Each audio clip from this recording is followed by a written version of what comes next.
Well, good afternoon from Brussels, and let me warmly welcome you all to today's webinar hosted by the Brussels-based think tank Center for European Policy Studies, CEPS. We are here today to discuss the results and implications of the UN Climate Change Conference in Glasgow, COP26, which took this stock on the progress achieved on the emissions reduction targets under the Paris Agreement, and through tough negotiations and extended talks, tried to update the collective commitments to combat the climate change. So now here we are talking about very big, crucial global issues, and who better to discuss this than young people who will bear the consequences of today's climate policymaking. Bearing this in mind, with this webinar, we are actually launching a new series of CEPS Young Thinkers Initiative, Over to Youth, which will bring more young and diverse voices to the heart of high-level policy debates.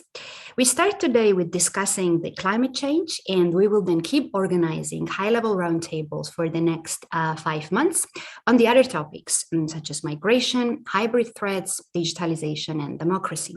And through all these activities, we basically will try our best to mainstream young people's interests and aspirations into the high-level debates.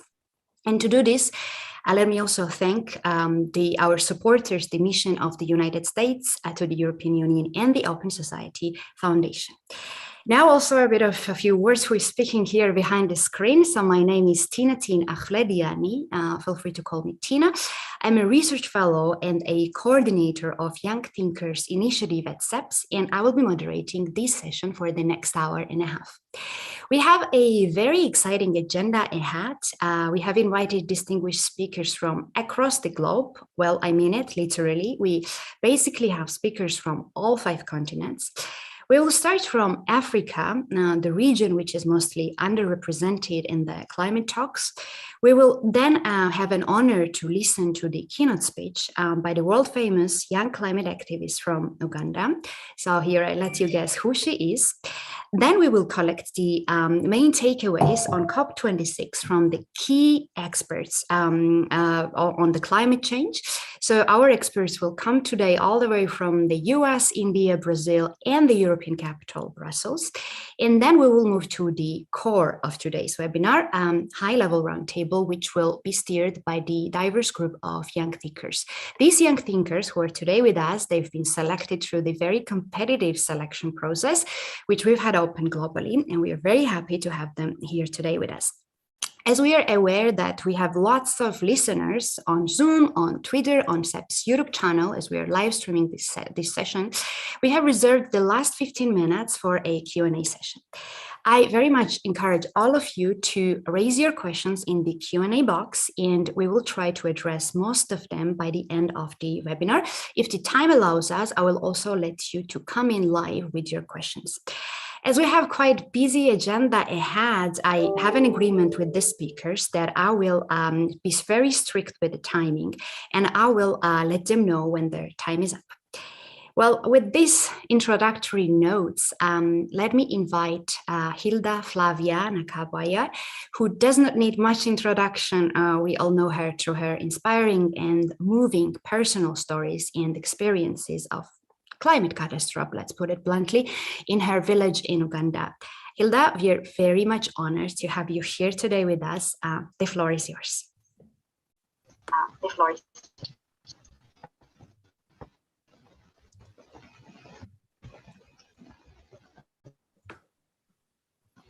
Thanks so much. I'm glad to be here with you all today. I am Hilda, I'm introduced. I am a victim of the climate crisis, and I am not to say so. I am glad. Hilda, I'm sorry to interrupt you. We just do not hear your voice properly. We hear you with a break. If you could fix your microphone, that would be great.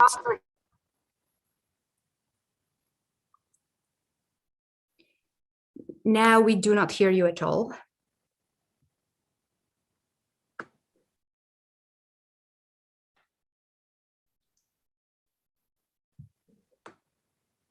Let us check whether we've lost Hilda. Hopefully not. Well, these connections these days.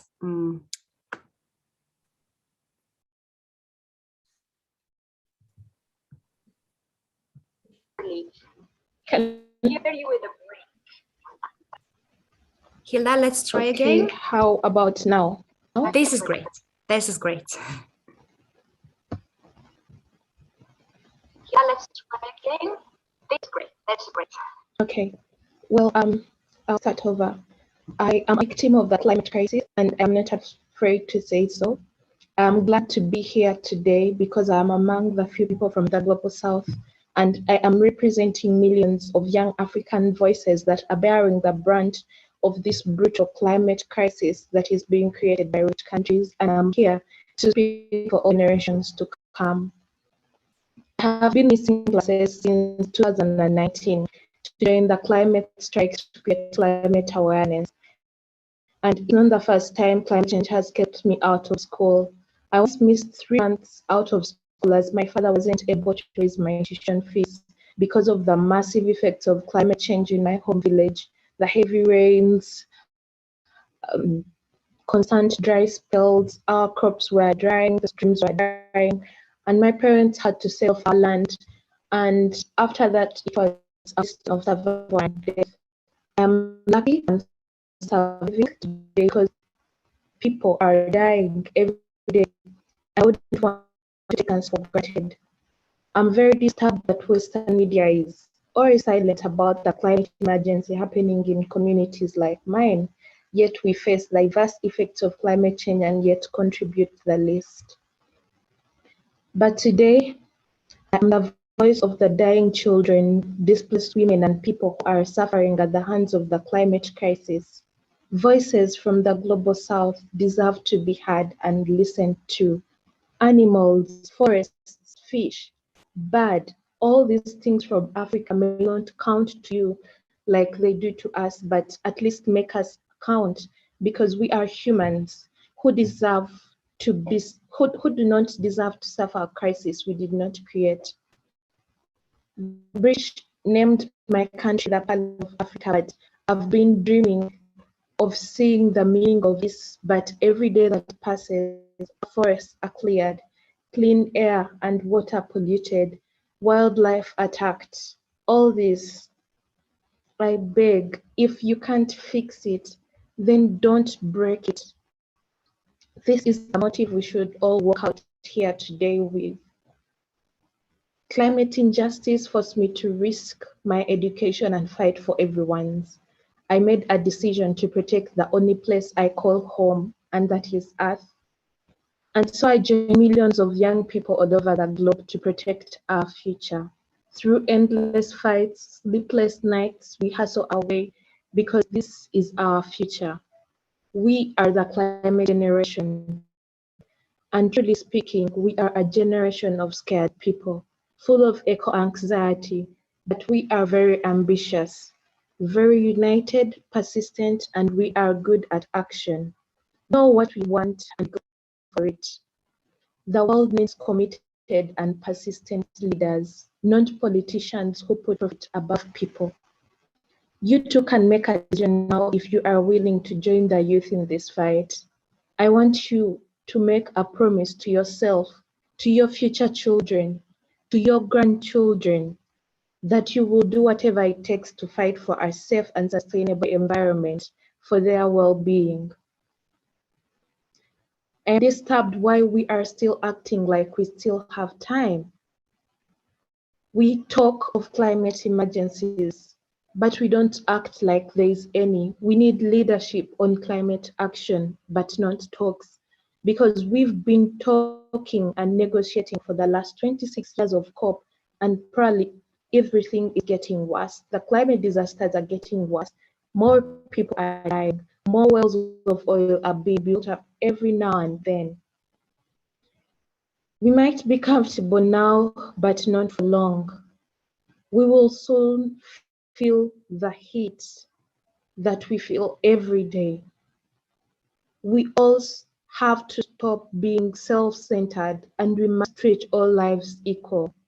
What will you tell the next generation if they asked you where you were and what you did when nature was being destroyed by selfish and greedy individuals? I have said a lot already, but if there is one thing that you ought to walk away with today from today's engagement, it's gotta be climate action. Thank you. Hilda, thank you so much. We are used to your very much inspiring speeches. Just to quote a few, you're speaking on behalf of millions of young people in Africa and beyond. And I just really hope that we bring these messages once more to the policymakers who you advise to action as soon as possible. Well, with this, I think, very good summary on where we stand on this planet, let me now open the panel, basically, of our distinguished speakers from literally all 5 continents. We have very much honor to have you all today with us, and I will just introduce them when I will come to them directly with the question. And let me start from Paloma Costa. She's a member of United Nations Secretary General Youth Advisor Group on Climate Change. She's very vocal and outspoken. She's quite famous youth climate activist, and I remember, Paloma, your recent activities mostly focus on the commitments on the forest protection and also the youth participation, and being very vocal and outspoken on the commitments on the financial support, particularly for the climate vulnerable countries, like yours, for example, Brazil. So maybe you could share with us what are your main takeaways and observations from this year COP26. The floor is yours. Thank you so much, Tina, and everyone for the invitation. It's really an honor to be here and to have the opportunity to share a little bit on the results that I've been learning during COP and after COP.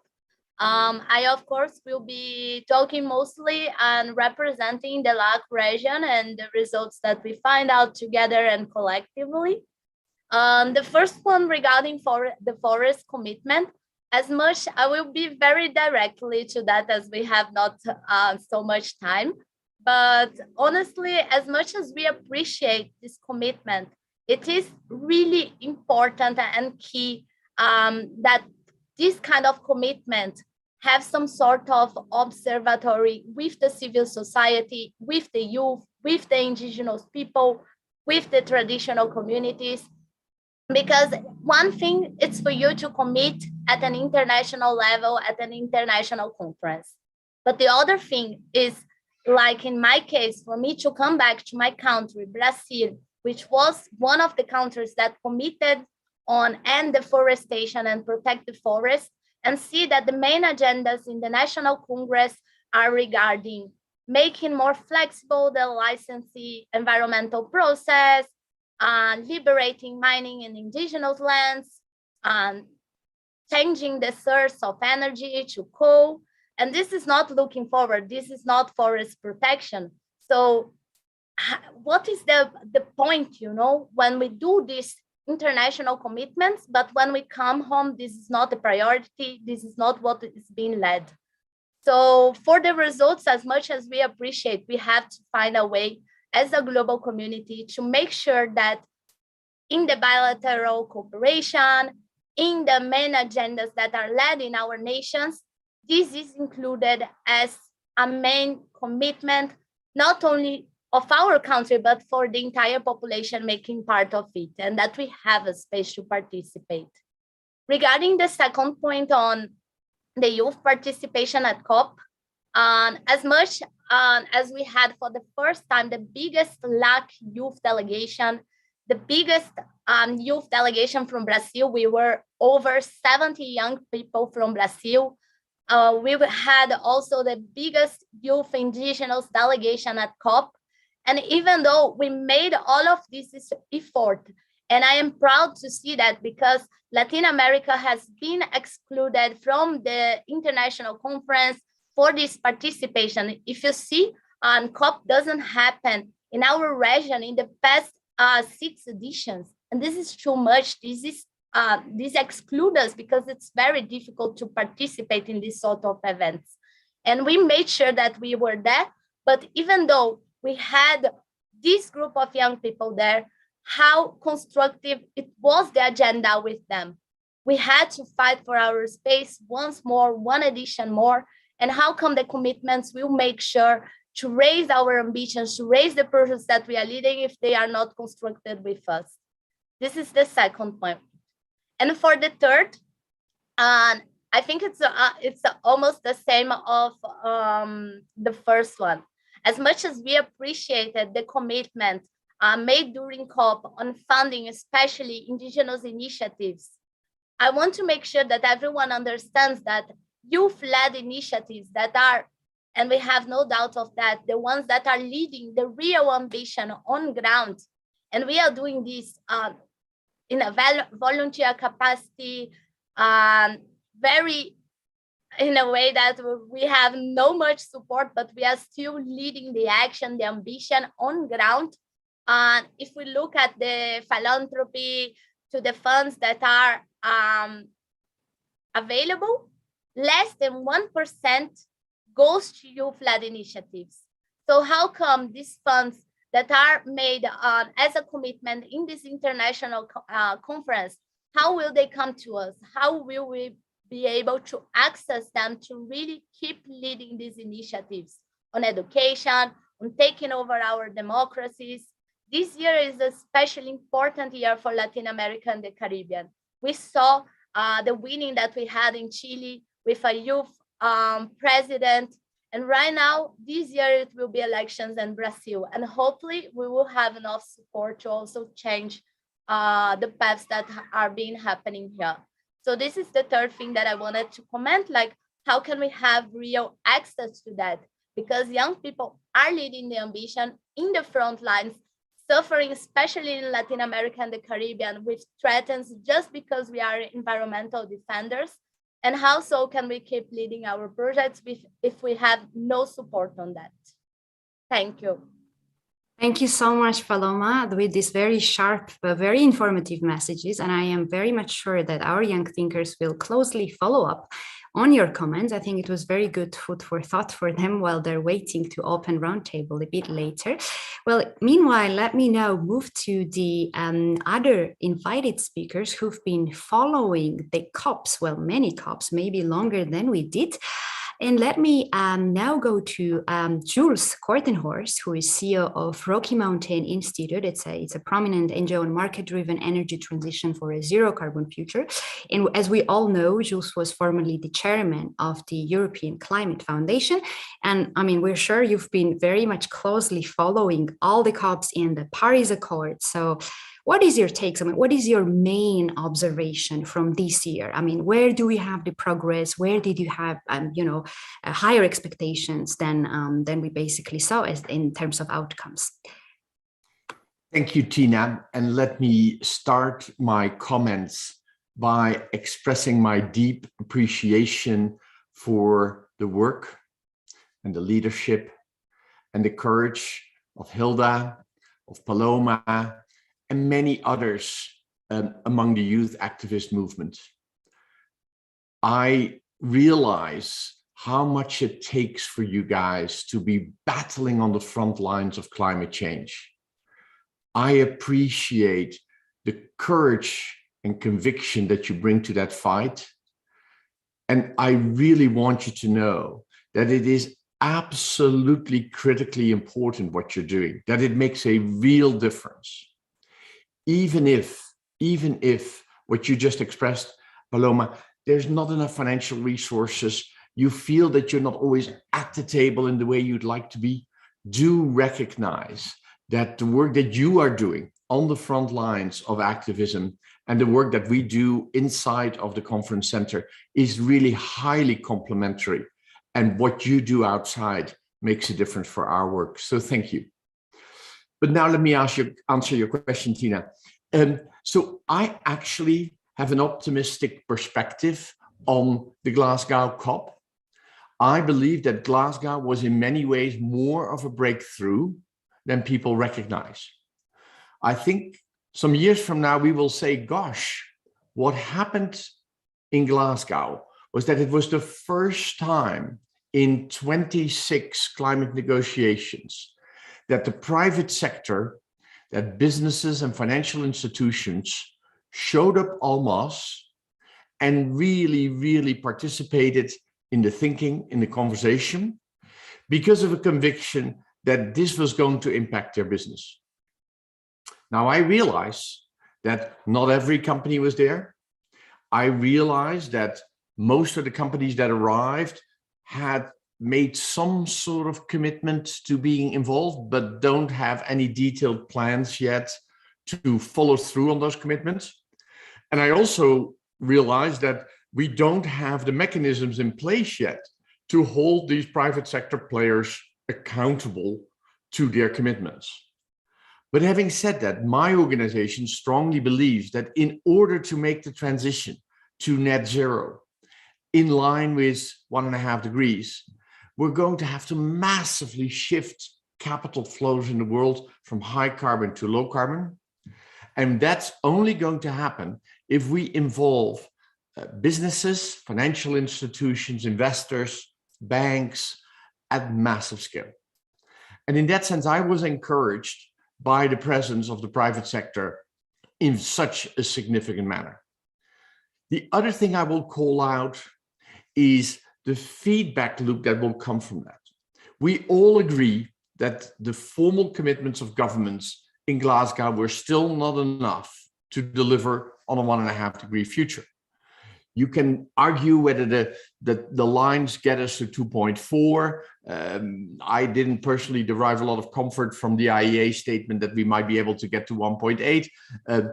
There was, of course, progress on methane, and that's an incredibly important short-term climate forcer, so that may make a difference. But all in all, commitments from governments were not good enough yet. Earlier in my career, I served very briefly as a member of parliament. I have seen politicians not always having enough confidence. What I believe that the presence of the private sector in the climate negotiations will do is it will give politicians in turn more confidence that the technologies are there, that the business models are starting to emerge, that the financing can be made available, and that businesses and financial institutions will support them in making the transition. That is a big shift from where we were before. So I recognize we're not yet where we need to be. I recognize that there's a long way to go. And I definitely recognize that this is in filling us all with the eco-depression that you were speaking about, Hilda, with the fears and concerns as we wake up every morning. But I do believe that there is a light at the end of the tunnel, because I think finally the main economy is part of the discussion. Thank you, Tina. Thank you so much, Jules. This is great to hear that it's more of a breakthrough than we recognize. The role of private sector business is making the transition. I'm sure all the attendees and young thinkers in particular will pick up on that later on. And with this, let me move now to another speaker, Mihir Sharma, who is the director at Observer Research Foundation, India. He's also emerging markets columnist for Bloomberg, and we are very much happy that he found time to be with us. Now, the question to you, maybe let's start from India. I mean, we were all following very carefully how the longs have been like put all the way to the weekend, extended, tougher negotiations because of emerging economies, their interests, China, India, right? Maybe you can tell us what are your takes on that, and what are the major actions that are now pushed down the road to Cairo, and maybe you could also give us a bit of observations on the climate finance, as you specialize on that, and what could we expect basically from the future COPs, and what are the implications on this COP, where we stand now. Thank you, Tina, and thank you for having me. I will try to answer all those questions in 2 to 3 minutes. Right, so first, my overall impression from COP26, I think, is broadly in line with conventional wisdom, which is that it pushed a lot of the work that it should have done onwards to COP27, particularly in terms of updating and enhancing what governments commit to.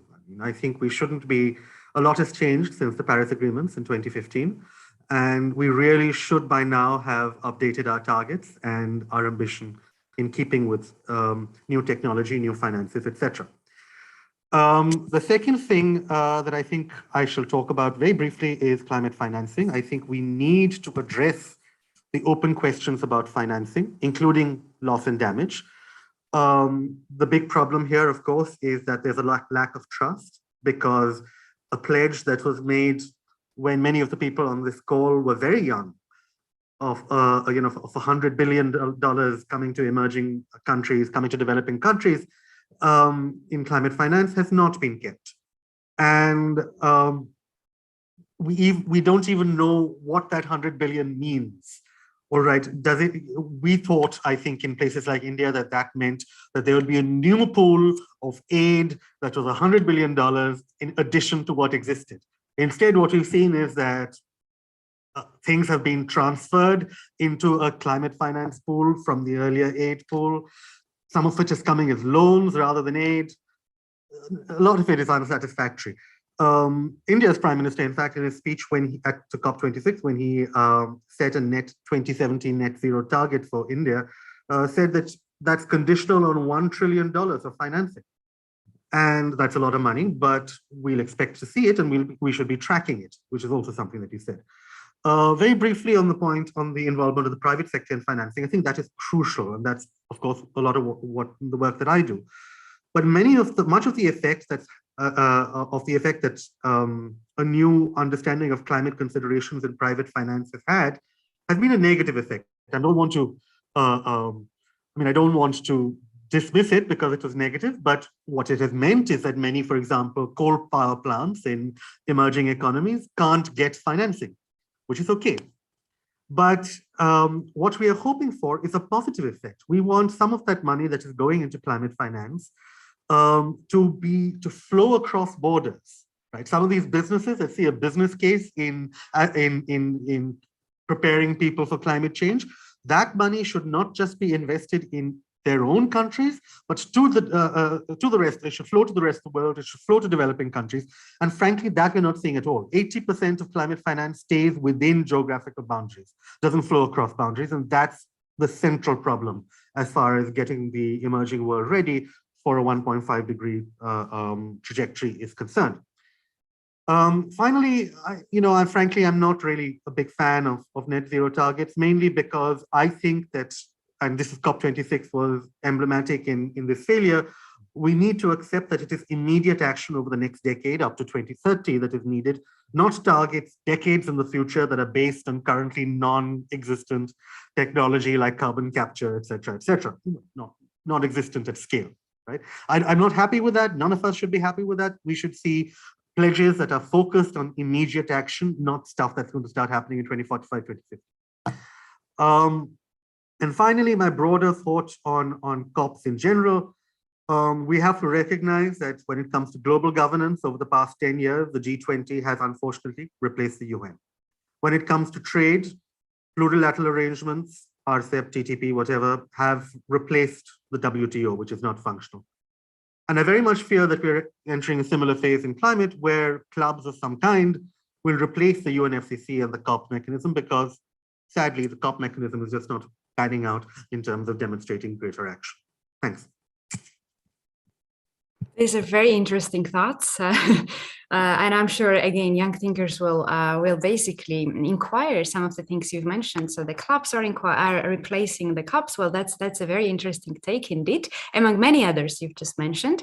And now let's go and collect some feedback from actually Brussels.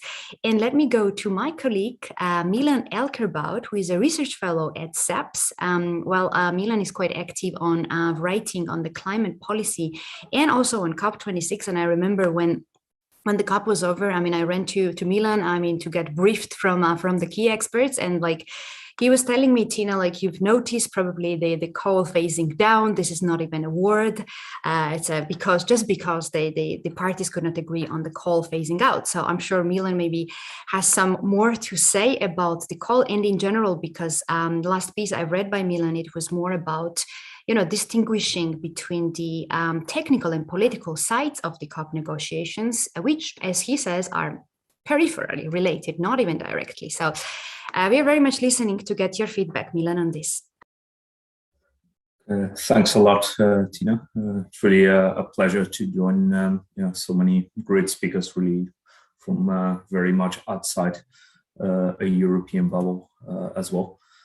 So indeed, I just want to go a little bit into sort of what the legal purpose of a COP is, and then more the politics around it. And of course, if you look at the enormous problem of climate change, people are right to be disappointed with the lack of progress so far.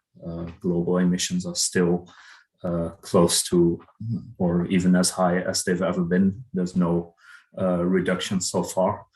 But still, I would say that in the international negotiations, there is some progress at the UNFCCC and at COPs. So what the COPs are really about for me is this process of getting almost 200 countries to talk to each other and to agree on rules on how in the future different commitments should be done, should be analyzed, when they should be updated, and also things on financing, etc. And actually, since Glasgow, there now really is a fully agreed rule book, which is very important in accelerating this process. And one of the core aspects of the Paris Agreement there is the so-called ambition ratchet, which means that in a few cycles of officially 5 years, the ambition levels should increase over time. And we have not even completed one of those cycles yet, because the Paris Agreement still is a fairly young one. But even in spite of that, you now see pressure every year, not only at the COPs, but also at various other international fora, also some of the ones that Mihir mentioned. And that means that increasing climate ambition really is on the table everywhere. And that didn't used to be the case, and also shows that this pressure to keep coming back to what the countries have committed to is continuously on the table. And that has already resulted into some positive impacts, even though it is not sufficient so far. But at the time the Paris Agreement was signed in 2015, the median expectations for global warming by the end of this century would be around 4 degrees. By now, that's already at 2.3, 2.4 degrees, which is very bad news still. But we are still working through that process at the COPs to keep on doing more with more emissions reductions, more low carbon technology, more climate finance. And then hopefully we should very quickly be on our way to 1.5 degrees as well. And one thing that is very technical in a way, but was agreed in Glasgow, that hopefully helps with this, is the idea of international trading, the so-called Article 6 of the Paris Agreement. And some people see this as maybe leading to a global carbon market. I don't think that's the right way to look at it, but what it hopefully does do is allow a lot more climate finance to flow also from rich countries to more developed economies, so that they can accelerate investment in low carbon technologies. And that should hopefully pick up also in the short term, in the next decade. Thank you so much, Milan. These are great comments. I'm sure, again, young thinkers will have questions on that. I'm sure there will be a question on carbon market in particular. Now, I think for now, we had, a very good, useful, and brief recap of the main takes from the COP26. And I don't want just to spend more time as we have to move on to the roundtable, which will be steered by invited young thinkers. So what we are going to do, basically, we will hand over next 25 minutes to our young thinkers to basically steer the debates with invited speakers. So let me invite Pablo, Weiming, Francisco, Chloe, and Sine to take a lead for the discussion for the next 25 minutes. Hi, thank you, Tina. I'm Pablo Rasmussen, and I am a member of the Next Generation Foreign Policy Initiative at Foreign Policy for America, and I'm based in Washington, D.C. I think from my view, there's two kind of key takeaways from both this conversation and kind of broader thoughts on COP26, right? They are that deals were kind of negotiated by coalitions of countries, then these deals really exceeded the ambitions of the full kind of summit conclusions. And that also there were really important debates about the role of the private sector and civil society in the COP negotiations and how they can be integrated or not integrated into the process moving forward. And I think our speakers really alluded to both of those. Jules Kortenhorst, I wanted to kind of direct two questions on these trends towards you, and which you very much alluded to. I think the methane pledge and efforts to decarbonize shipping were really great examples of smaller groups of countries creating coalitions of the willing that are really pushing these ambitious proposals beyond what is really required of the full summit unanimity requirements, and really pushing these kind of sector-based models. But are these coalition-based deals really a sign that the global consensus model of the last 26 conferences is starting to gradually erode? Or are they really a productive way to combat climate change and kind of boost the ambition of a select number of countries? I think my second question is one that you particularly alluded to, right? Is the role of the private sector and civil society groups on the conference floor in the negotiations, is that a positive force for change? Should there be more open access to these kind of non-state actors to be part of the process? There's criticism that allowing the private sector to come in means that fossil fuel companies will be able to kind of decrease the ambitions of the overall conference. But at the same time, we've also seen private sector actors really go and push forward for even more ambitious goals. So is opening this up a way to improve the outcome of the circumstances, or is it just going to create more divisions, more debate, and less ambitious outcomes overall? Thank you, Pablo. And let me respond to both of those, but in reverse order. Let me first take the question of the role of the private sector on the floor of the COP. I do recognize that people are concerned that if you invite in the private sector to the debate, to the negotiations, that backroom deals might get struck in a way that is not transparent and that is not open. But my view is particularly driven by a deep and fundamental appreciation of the fact that we are facing a planetary emergency. We have run out of time. We do not have any time left to spare. So we need everybody involved, and we need everybody involved today. Bringing the private sector in does allow us to leverage the massive capabilities that sector has to mobilize capital, to build projects, to make things happen. And if you look at the magnitude of the energy system, if you think through how many gigawatts of capacity of electricity systems around the world are needed, how many plants need to be built, how many industries need to be reformed, how many dollars need to be deployed. We need the muscle of the private sector to point capital in the direction of a zero carbon economy. So in my view, the role of the private sector in these discussions is actually very helpful.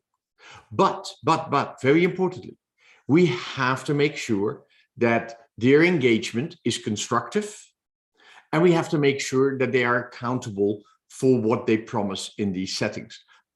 What does it mean that their engagement needs to be constructive? There is absolutely no room for businesses in general, and certainly not for the fossil fuel industry, to come and disturb the flow of the meetings during COPs, to slow things down, to hold things back, to fight rearguard battles. That is not acceptable.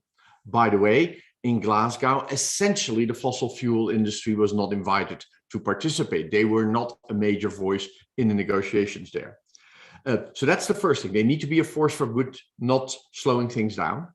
And the second thing is we need to hold them accountable. If business say, this is what we're going to do, then we have to follow through. We have to monitor implementation. We have to check that it really happens. Those transparency mechanisms are not yet in place, But the good news is the Secretary General has asked for a steering committee or a advisory group, an expert group, I think it's called, to advise him on holding non-state actors accountable for their commitment. And I think that's a very useful step. On your second question, do deals among a smaller subset of companies put at risk the global consensus mechanism? I'm really of two minds. I'm really a little bit torn. I do see the value of global consensus on this issue. And thank goodness in Glasgow, we had a US administration show up with a deep commitment to this issue, a big shift from where we were before. And I also recognize that certainly in the past, the voice, particularly of the Global South, the G77, has been a voice for ambition and for action that we cannot afford to miss. So you need pretty much the whole spectrum of countries involved in these discussions. But on the other hand, let's be honest, we have seen that in the past, sole countries can slow things down.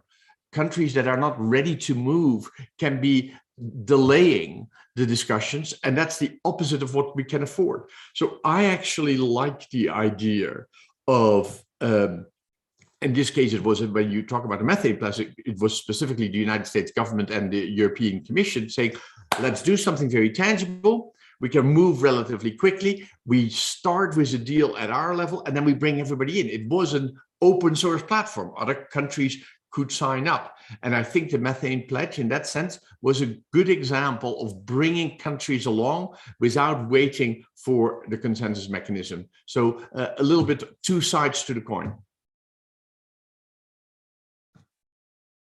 Oh, thank you very much for your response. I think that covers both issues quite well. If I may, Mihir, you seem to disagree with one of the points, and I would like to hear your response to that.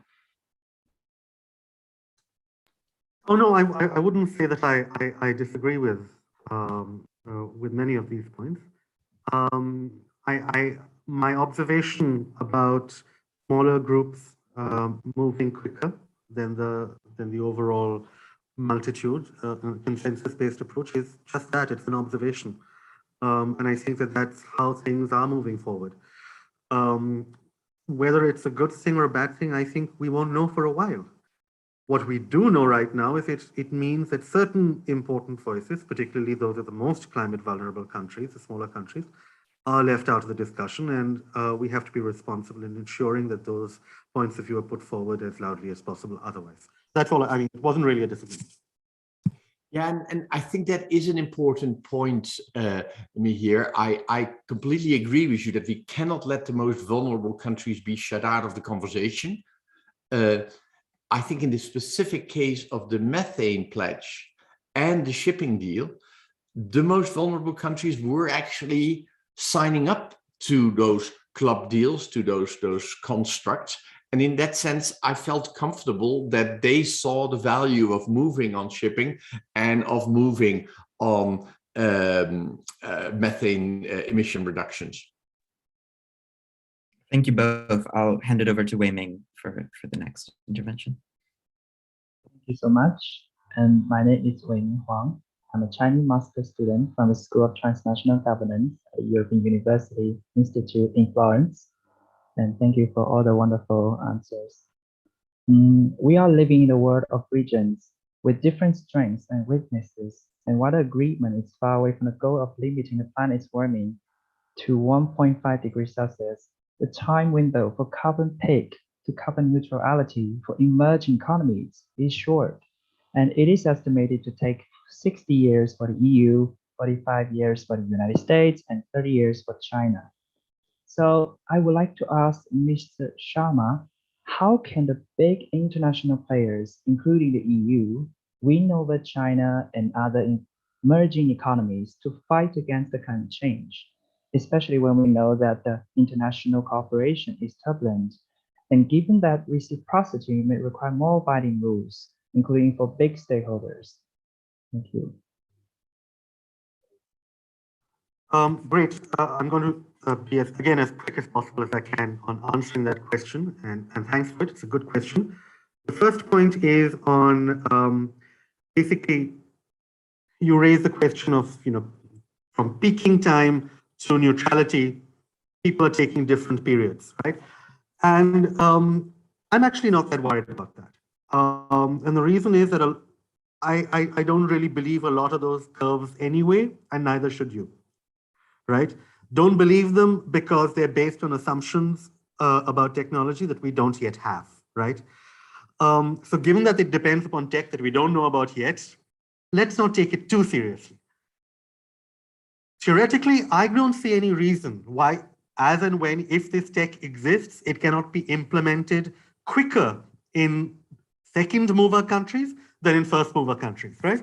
So if the countries that move from their peak using this new technology towards neutrality first may work out some of the kinks and then transfer that technology to those of us in the emerging world, for example, who may be moving second. That said, it means that there is a technology transfer question that we need to start thinking about very early on, right? That entire far end of the curve depends upon that technology that is developed in the global north disseminating quickly to the global south. Now, we've just gone through a global pandemic when we've seen technology transfer in times of crisis does not easily happen, right? And we've seen that this is a problem, and I don't think that we recognize that entire assumption about technology transfer is something that we need to get ahead of. Who compensates intellectual property holders? All right, we're not going to be able to afford it in the developing world, so will developed world governments do it? Will those rights be abnegated? Will we just take the technology? All of this is a possibility, right? And we have to recognize that this is something that is going to be hitting us later on. The second point, for example, border adjustment mechanisms, right? So you mentioned CABM, which is what the European Union plans to do. Now, on the one hand, a lot of these are actually pretty cool in one direction because we in the emerging world and the developing world have always complained that in the end, it is developed world lifestyles that will have to change, and the embedded carbon that people have in their lifestyles in the developed world is at the heart of why things are why it's difficult to get emissions down. Now, border adjustment mechanisms that introduce taxation or tariffs because of embedded carbon in goods that come in, that's one way, I guess, to ensure that consumption patterns change within the rich world. And it is definitely true that current trading patterns shouldn't be allowed to persist if they also perpetuate carbon emissions in parts of the world that are moving later. But the question is transition, and that's a crucial point. And I think that, for example, if the European Union expects that companies and producers across the developing world are going to be able to meet all the paperwork that CABM imposes and current emissions trading imposes on European producers, they're mad. It's not going to happen. They have to recognize that there are administrative levels and paperwork standards that are completely different across the world for very, very good reasons. And so that has to be sort of built in, and these discussions have to start taking place. You can be unilateral when you move, but you have to discuss the impact of your regulations before you pass them so you understand what you're doing. And I don't think, for example, Europe understood what it was doing at all. And thank you so much for your wonderful answers. I think I will pass to Francesco. Great, thank you so much for this very interesting discussion. And actually, hey, my name is Francisco, by the way. I'm a master's student at Stockholm University, but I am originally from Colombia. So I'm also super glad to see people like Paloma here who represent my region. I think this is a very interesting discussion, especially about emerging markets. And I would like to, just develop it a bit farther and just really talk about carbon markets and the Article 6 of Paris and what has been discussed and in Glasgow. So carbon markets were, of course, a very relevant discussion in the Glasgow's agreement, yet the outcome of the accord may lead to loopholes that can be used for double content offset projects, greenwashing, among other issues. Nowadays, and I said it because of my perspective, and perhaps Paloma and other people from developing countries can see that, many of the carbon offset projects in the global south have moderate to little impact when it comes to carbon emissions, and they often have negative social impacts. So, Mr. Alkerbaut, what is your take on the future of a global carbon market, especially when it comes to the North-South market relations, taking into account what was discussed in Paris and what was discussed in Glasgow? How impactful could it really be compared to, for instance, the EU's emission trading system, which you have been involved in this emissions trading system, and we just discussed about it? And perhaps if you have time, could you develop a bit of your sense on what the extent to which the carbon capture and storage technologies are not developed yet, and if you have an opinion on how could this develop in the near future, or perhaps could not develop in the near future? Thank you very much. Thank you very much, Francis, for these very good but difficult questions.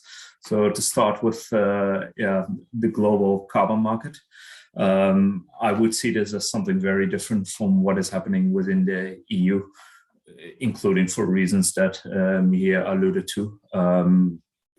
It took a long time also in the EU to develop very accurate carbon accounting and measurement of emissions in thousands of different industrial installations. It's not reasonable to expect that to happen overnight everywhere else. And it is really important if you want to have a carbon market as your main policy tool to drive down emissions. So, but a lot of this debate about global carbon markets is also influenced by very famous economists talking about the idea. And they go to their textbooks, and one of the prescriptions they tend to come up with is, we need a global price on carbon. I don't think that's realistic because there's too many differences between economies. It's already a challenge within a relatively homogeneous group of countries such as the EU, or within North America, for example, let alone if you try to bring 5-6 continents together.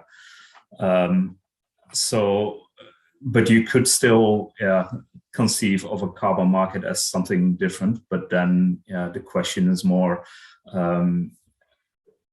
what is the goal of those who would buy credits, for example, and what do those credits represent? Arguably, the countries buying those credits, which might, for example, be EU countries, they should really care about the accounting and do their own due diligence about what is happening. So even though there might be loopholes and you can exploit them, it's also the responsibility of every party to simply make sure that they are not being used.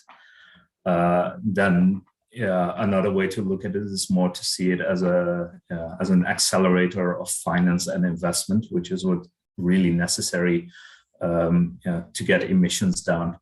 What might be a deterrent then is that for a lot of countries, it's not necessarily attractive to start spending money, even if they can sort of claim it leads to extra reductions, which they can literally take credit for, if the actual investment and the co-benefits do not take place in their own economies. And that is the same whether it's between Germany and Bulgaria, or between any EU country and an African country. So I think the justification should be something different than just trying to cost effectively get too many or as much emissions reductions as possible, which is a great economic textbook case, but might not be very realistic.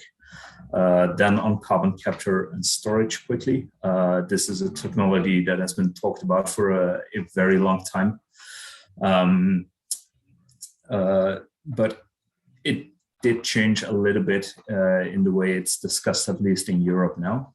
So traditionally, carbon capture and storage was discussed as something you apply to power plants to generate electricity as the biggest source of emissions. That's really not necessary anymore because there has been fantastic progress in, or arguably more attractive technologies such as solar and wind, the real renewables. But if you look at what is necessary to fully decarbonize an economy, to things like steel plants or cement production, or even the idea of reducing the atmospheric concentration of carbon dioxide in the atmosphere, then CCS might still play a role. It is true that it has not been deployed yet at scale, only at very small scale. But there are some countries like Norway, the Netherlands, and the UK, and also in Canada, that are really putting serious money on the table to accelerate that. So I do think it will play a role, but it will only be for a few % of emissions that are very hard to reduce otherwise.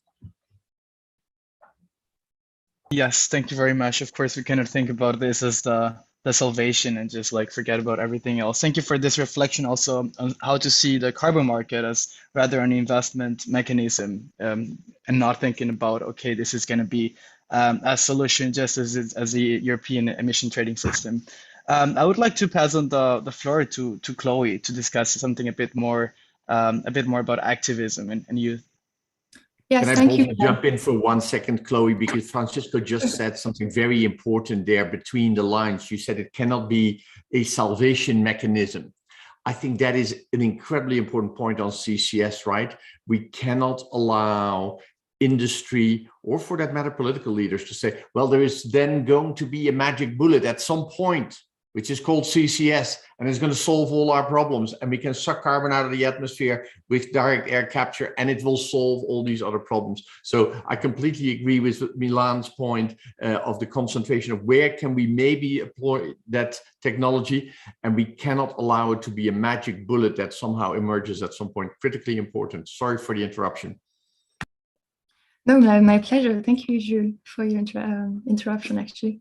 I would like to ask a question to Hilda, because aside from progress on carbon markets, I think COP26 was very successful in refocusing international climate policy on the 1.5 degrees target, a very important target for equity and for avoiding destabilizing the climate by creating feedback loops. So my question is regarding youth activism, because they have been instrumental in actually pushing for this 1.5 degree target, with Fridays for Futures already launching a promise to fight for 1.5 in 2020. So my name is Chloe Ludden. I am a scientific assistant to the co-writing team of the synthesis report, the upcoming one. And I want to take stock together of the road traveled by youth activism, because I remember attending COP24 in 2018 and being really astonished by the scarcity of young people I could meet and exchange with in the conference venue. And now, only 3 years later, I know it's insufficient, and young people still, of course, face structural hurdles to participate in this conference, as Paloma picked up. But I would really want to see how all the initiatives that has been deployed, for instance, the United Nations preparing a summit with inviting 400 young people from over 180 countries to Milan to prepare for the COP. How can we make sure that this new way of integrating young people's voices, at least on paper, actually translates into the consideration of young voices into the policy process? And if I can ask you, Hilda, how can, based on your experience, would you see the practical ways to ensure that youth participations in all those events actually translate into youth empowerment? And Paloma, please feel free, of course, to join in.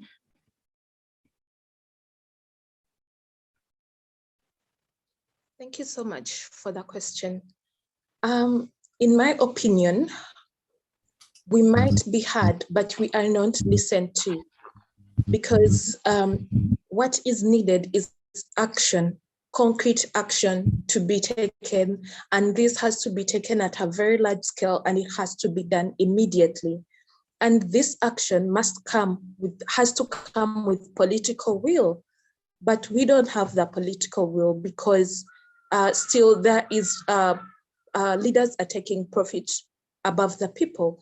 So what I am saying is, if there are still things like increase in global emissions, and of course emissions are expected to increase by 16% in 2030, if people are still dying more and more, if movements are still growing bigger and bigger, if companies like Shell are opening up new oil wells, if there are still things like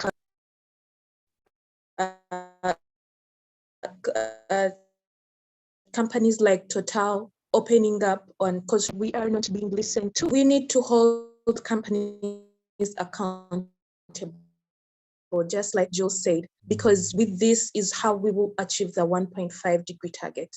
We must cut and phase out coal, and that is what will help us to stay below 1.5. But at the moment, that is not what we are aiming for, because our emissions are increasing at a very high rate. And if there is no climate justice, that means, at the moment, there is no climate justice because we can see what is going on. We have to halt fossil fuel extractions. We have to reduce social inequalities that are happening right now. We have to address them. We have to increase climate education. We have to think about the climate reparations, and this will all help us to reach that level. But right now, like you have said, the number of youth are growing.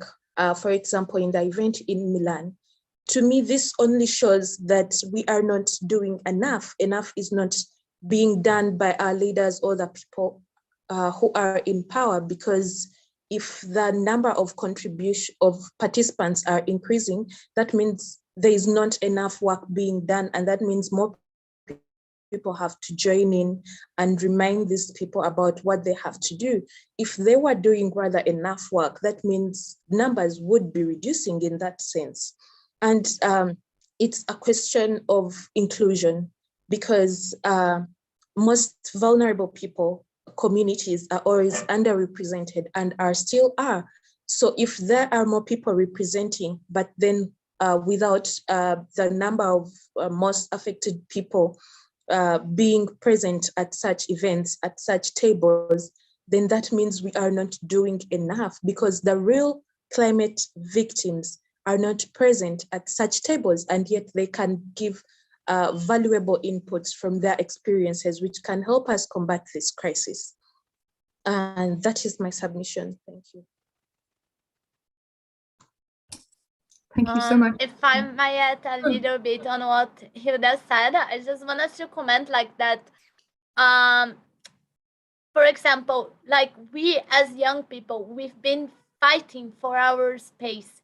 And in a process where we are learning, as Hilda said, like to include these marginalized voices, the voices of people at the front lines. And this is something that we are opening the space for us, and also learning how to make sure that these voices are included. But honestly, I think we look so much forward to UN and comparing to other decision-making spaces, to other places. UN is doing like an amazing job on that, on opening the space. But of course, we still have a long way to go inside the UN, but in our national governments, with companies, with different sectors and different actors. And I mean, us as young people, we've been opening so much the space, like really taking the things that are available for us inside the structure and using in our favor. We are demanding legal actions in the Supreme Court for our countries to be more ambitious, for them to follow processes, for them to be responsible. We are starting to enter as youth advisors in company boards. We are talking with philanthropy organizations to make sure that they understand that youth initiatives are not being financed. And I mean, we are doing everything we can. And I think like the most we can think of is that in this unsustainable structure that we base our society in, and we cannot like lead politics or different interests as the main thing. I think like the main thing is our fight to keep being alive, to have a quality life. And for that, we cannot like, as myself, wait 4 years to participate in decision-making process at my nation, because I disagree with the ecocide that is being led here. So I think like we should not think only about UN, but also in the different parts where we can be included and that we are fighting for and that we need support. Absolutely, and I think we can say that it's the maturing of a social movement that we can actually see, and it's happening really fast, and getting to learn how to influence policy and being more strategic and in which arena should we engage is actually fascinating. So yeah, thank you both again very much. And I will now pass the floor to Signe.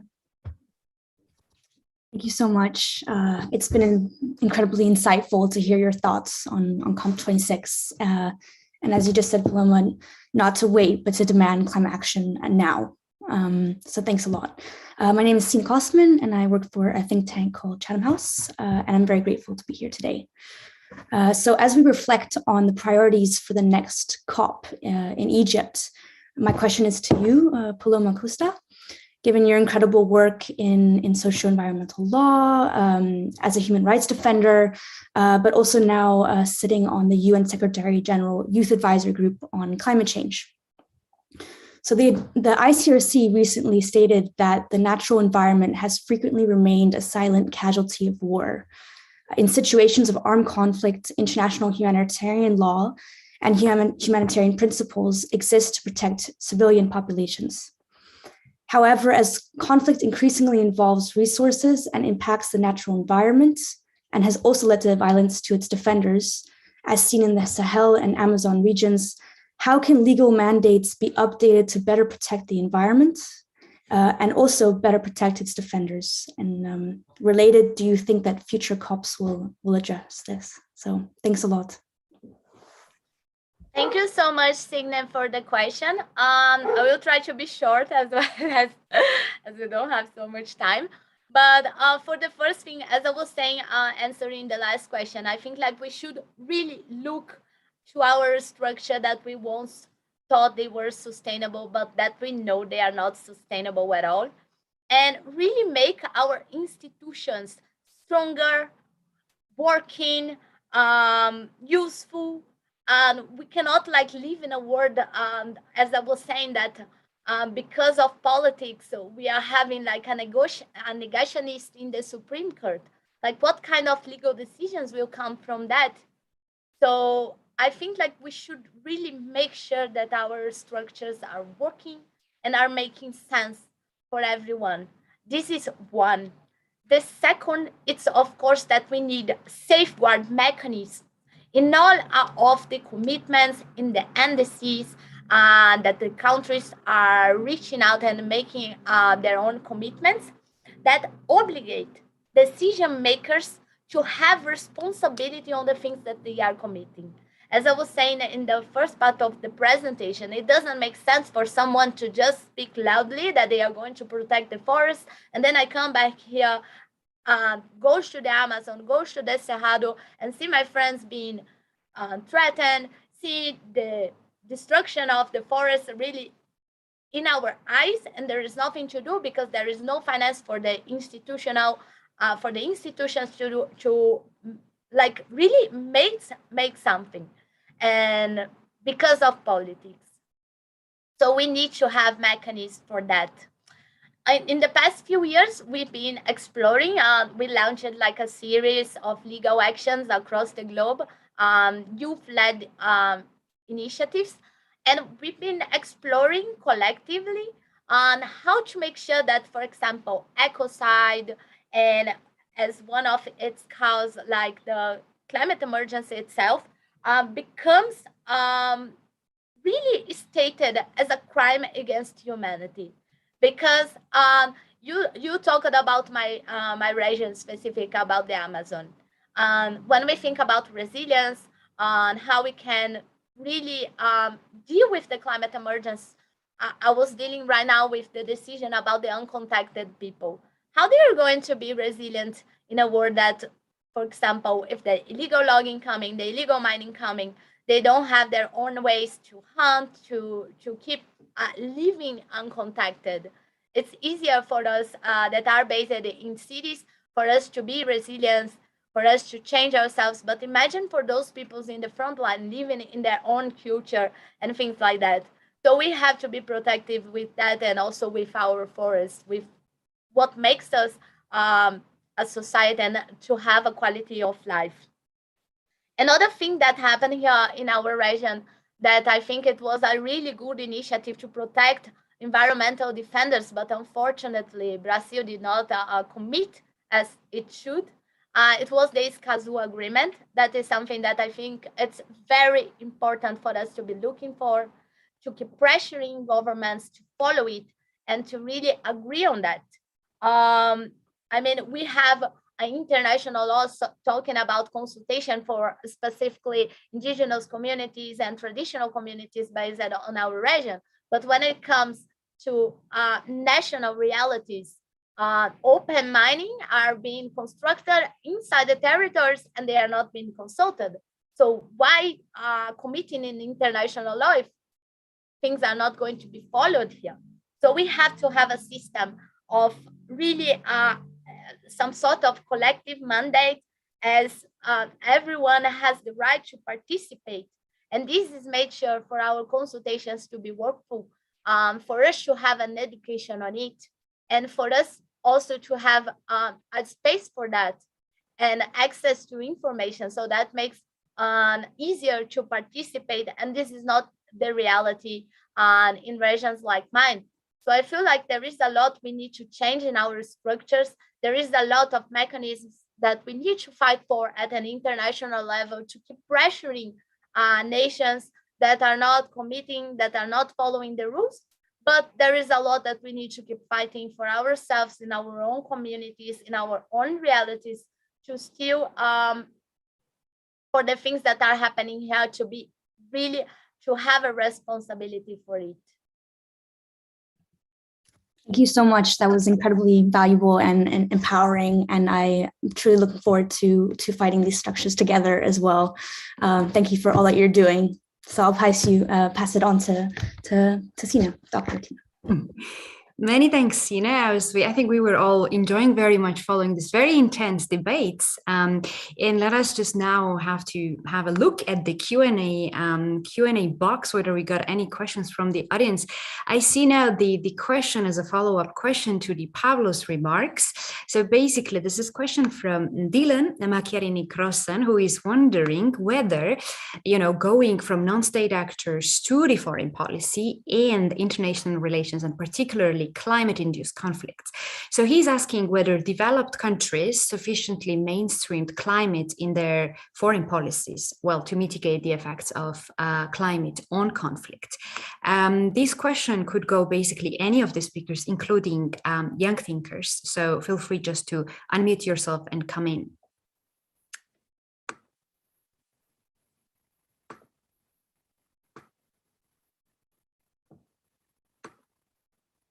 I see now the third question coming. Maybe Pablo, would you like to respond, or should I go to Jules or someone else from our panel? Yeah, I can take a little bit of a stab at it. I think that there is certainly not enough thinking about the relationship between things like conflict and climate change, right? There can be lots of studies published. There can be lots of papers that are read by policymakers all over the world, but it's certainly not been an issue that has been raised to the level of COP at a large scale. And maybe it's because it feels more like an abstract idea to a lot of the policymakers than it might necessarily be. It's certainly something that needs to be integrated into the conversation. As always, the concern is how many, climate change is really a systemic and global problem, and it's going to affect things from conflict to the daily lives of people in regions that are not highly developed, to access to resources and things like that. So it's always challenging to balance kind of the huge agenda that COP will bring and that climate brings of issues, and how policymakers can address all of those issues in a way that really is systemic in nature. So. Many thanks, Pablo. And let me actually link this question to another question, which is a little bit, outside of the key that we are discussing. That's about the Russia and Ukraine, so from conflict to the war, and whether World War III is coming. Well, dear anonymous attendee, we cannot see your name and surname. However, we will try to, link it to the things we are discussing. And let me just inquire and maybe go to Jules and Mihir. Like, how do you see this? The war? Obviously, we witness many wars still in the 21st century, but as Pablo was saying, this really affects the lives of people who live there. I mean, speaking of Ukraine, the Donbas region is simply not livable. So today people are living because it's a civil conflict, well, the war, then tomorrow they're not simply able to be back because these places are not livable.